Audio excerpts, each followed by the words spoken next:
Hey, what's up, everybody? This is Agasically Statements from GearWorks.com and the E2KG Network podcasting channel here on YouTube, and the Rounding Off Infinity Gaming channel also here on YouTube. Back with another episode of Out of the Box, the title for the hardware series of just out of the box initial hardware impressions of pieces of hardware, predominantly studio gear and gear that can be used to help streamers get their groove on, increase their subs, and make higher quality videos. Today, we're going to be reviewing a new piece of gear. Again, this is the initial hardware impression, but I'll be reviewing the blue Yeti Nano microphone. Now, anybody who's been around streaming or podcasting knows that probably one of the most famous mics ever made, and one of the still most popular mics that are heavily used by streamers, is the blue Yeti.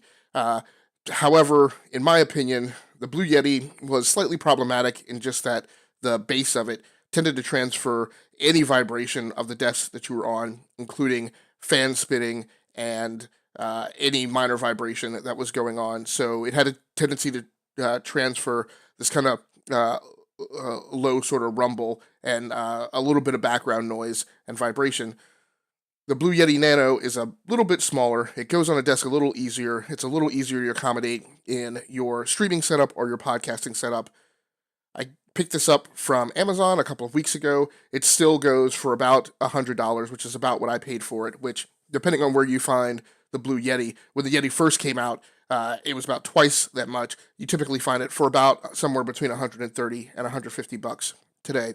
So let's go ahead and start running down the hardware and start talking about it. First of all, the Blue Yeti Nano comes with a 3/8 to 5/8 inch thread adapter. So if you want to mount it on a kind of a standard microphone stand, you can do so. It is a condenser mic. It has two 14mm condenser fixtures inside. You do have the capability of setting that up to operate in either an omnidirectional mode or in a cardioid or directional mode, which I tend to use it in the latter and then position the mic so it points straight at me during my live streams or my podcasts. It has a hardware volume control button on the front here, which also acts as a mute button when you press it.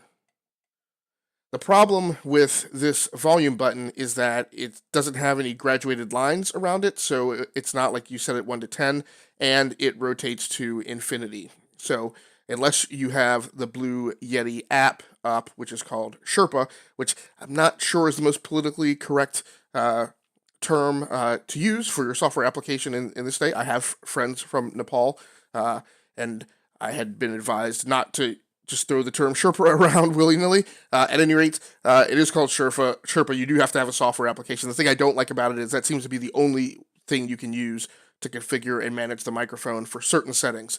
You can set the volume by software in that application, and then you can alter it during live recordings with this dial. It comes in its own stand. It is detachable off of this stand.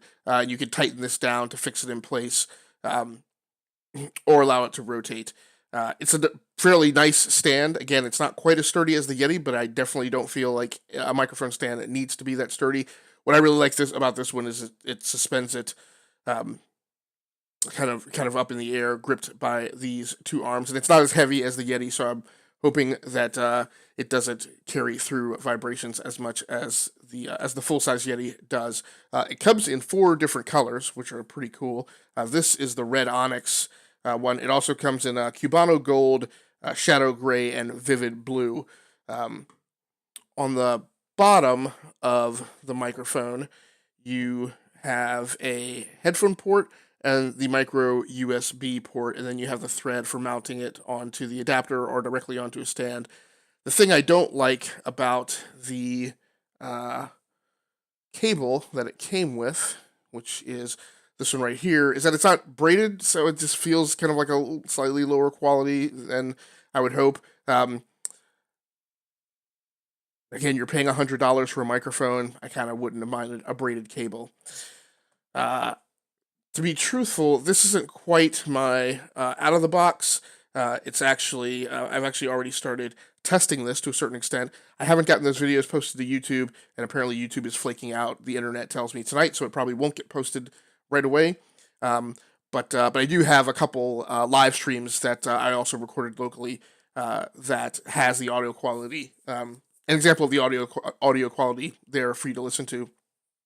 I was pretty impressed by the initial audio quality. Again, I wasn't sitting right up on the mic as I might do more so during a podcast, depending on the setup. It was I think it was a console game live stream, so I was sitting in my more comfortable chair and had this on a stool sitting next to me.